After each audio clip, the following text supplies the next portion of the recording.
one of the things we had talked about when we're talking about the police, in particular, I think we need to do it for all the departments, is instead of coming up with positions, come up with hours that they have allocated. That's something we're gonna be going towards, this year. I wish Mr. McCady was here because it's something we need to look at, but with the budget stuff, we'll have to talk about it.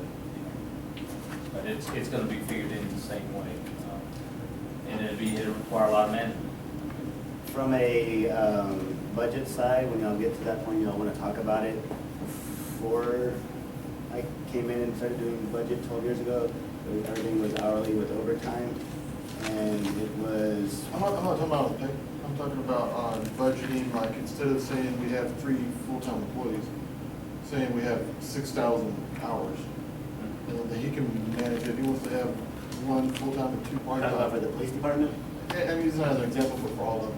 Well, that, going back to the problem we had in previous years, is you have your budget going, and we would get blown during the summer when we had a bad water leak and the guys worked, everyone worked overtime for 3 days in a row, and it completely would shred your budget. That was the problem we ran into historically, and it was, and the other things you can't predict, and then right before we did that, we had a really bad summer, and we had a lot of major problems. There was a gas explosion. There was, I mean, our overtime budget was like $10,000–$15,000. But that was more of the exception.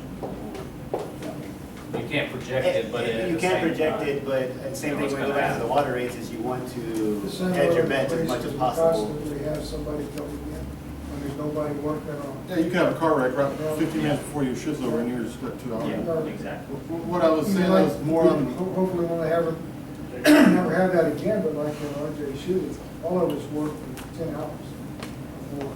And, we have minor emergencies where people do that too. So I'm not talking about, what I'm talking about is more on the budgeting side. Instead of saying, we give you 2 full-time positions, we give you, let's call it FTE, full-time equivalents.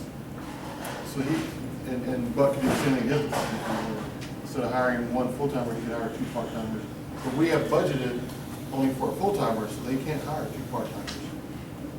That's what I'm saying, on more of the language. You're giving control to the department head based To on. manage this- within the budget amount, Yeah. the dollar amount. Again, the only issues we have with that is like, unlike other company, if people are working overtime, that means that they probably have to wait where regularly they have more sales, everything's going. If we're working overtime, we're actually spending money, not making money. The water department's working overtime, that means they probably have another $10,000 in sewer maintenance or water maintenance or whatever. It's not a revenue generating like a general business when they have overtime. I agree, but if we have 2 part-timers out there working, then they're gonna go in overtime for a long time. Oh, I know. It took me almost No, 30 minutes actually, to if think. it works part-time, It's like 2 staples. That's- Yeah, and uniforms and stuff. but if they're working part-time, like she said, don't get covered. If they start going over quite a bit, they have to fall into that bucket. Those are just my cautionary parts from the budget. They don't want freedom on raises, they don't want freedom on hours. Trying to help y'all. We just want the 5% increases. It's change. Does anybody have anything else for? Thank you. All right, it's time to close the workshop on the budget. Again, y'all all have my numbers. If you have questions about anything specific, y'all can call me and I can answer to them as best of my ability, or Rose can answer to the best of her You ability. may not answer